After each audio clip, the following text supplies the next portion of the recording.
camera test ulit. Umaga, medyo maambon guys. So ngayon may lakad ako, may gagawin akong tarpaulin. So ganun pa din settings natin, 4K at 60 fps, yung stabilizer naka-on.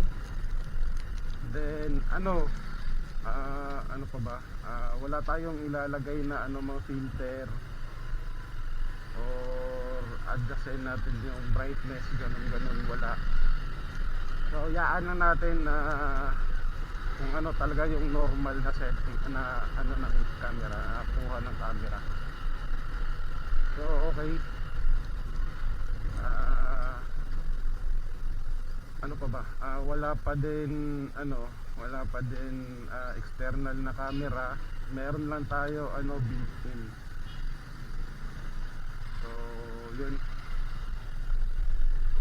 Then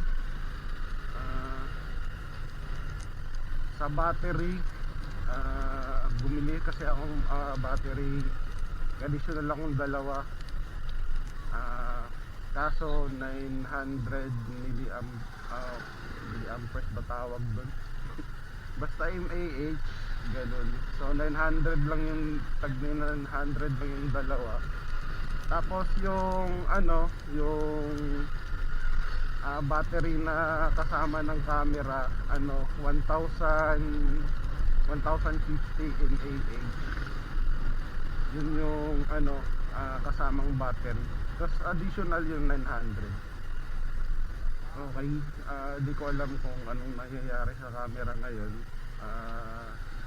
Ewan ko lang kung malinaw ba, ganun. Hindi ko pa nakikita. Sige. Yun. Guys, kung may gustong umorder umorder na tong camera, nasa Yellow Basket syempre, Alston A12 Pro. Budget nilang to 3,000, siguro mga 3,200 nakasale kasi yun. So guys, yun lang. Gusto ko lang naman subukan tong camera. So ngayon, kakat na natin yung video. Salamat sa panonood. Yun lang.